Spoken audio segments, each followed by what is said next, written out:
Hello and welcome. This is Anna. Today I'll be making steak pizzaiola, which is an Italian dish. It's very simple, very delicious, and but first I need to cut this up into thinner pieces. I'll probably slice it into 3 pieces. I'll try to do that, and then we'll get started on the process of making it. So stay with me, please. Thank you. So here's the steak. I think I will be tenderizing it a little bit, just so it's easier to, or shorter to cook, really. The steak needs to be thin in order for the cook time to be short, and but this is, I did manage to cut it up into 4 pieces because it was still a little frozen. And also I failed to mention that the sauce from this is really delicious, and it could be put over pasta, and you could serve pasta along with it. Any kind of pasta, spaghetti, ziti, whatever. So stay with me and we'll start cooking it in a minute. And here I have tenderized it a little bit, and we have quite a bit of steak here, so good for 4 people, I think. These are all the ingredients that go into this dish. Some crushed tomatoes, parsley, garlic, salt, pepper, olive oil, and in this case I'm using Parmigiano Reggiano because I didn't have the Pecorino Romano. I only had a little bit, but I think I'll just use that also. And I'll show the ingredients later. About, I guess the parsley is basically about a cup, rough chopped. 4 cloves of garlic, salt and pepper to taste, usually. That's what I do. I don't really measure that. And I would say about a cup of cheese, the grated cheese. Here I added about 4 or 5 tablespoons of olive oil in a pan, and then added the meat to it. Here I'm adding 15 ounces of crushed tomatoes, plus a little more that I had left over in a little jar.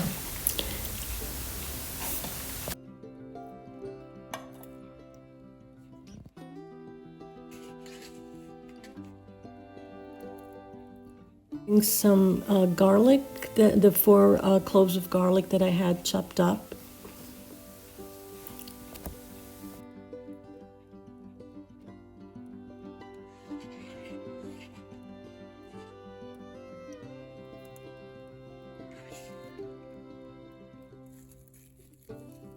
This is the parsley, the 1 cup of chopped parsley that I'm adding.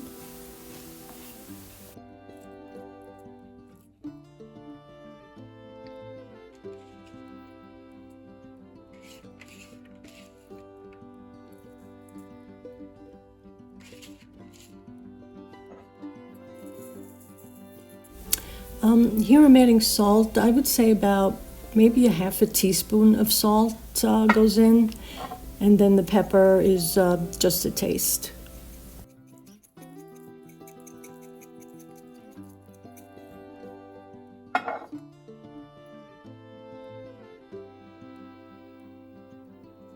This is 1/3 cup of Pecorino Romano. And this is a cup of Parmigiano Reggiano.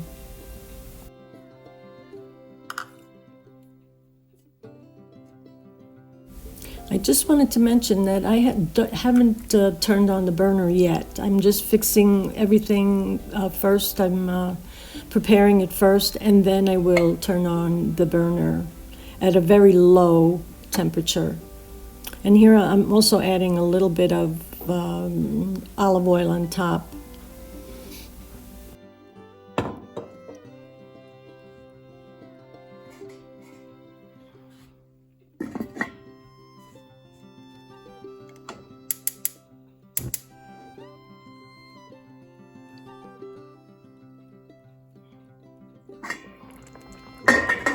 This is after about 15 minutes of cook time. Just stir it up a little bit just to get everything. I think I put too much cheese this time. And if the sauce gets too thick, you could just add a little bit of water to it just to thin it out. This will probably cook around an hour, but I'll check it every 15 minutes or so just to see how it's going.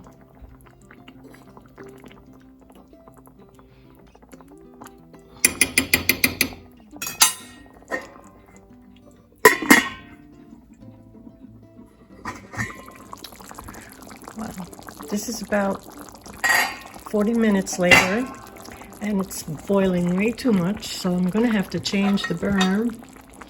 That's why I dislike my stove, because I can't control the low temperatures too much. So I'm just gonna put it on a different burner so that I can hopefully control it better. It should really be a very, very slow simmer. Okay, see you back in a little while when it's cooked. Still boiling away, even though I changed the burners. Okay, it's been an hour and a half, and I believe they are done. So let's try it out. Try a little piece. Well, actually a big piece. No, I'm trying to find the smallest piece here. All right, let's try that one.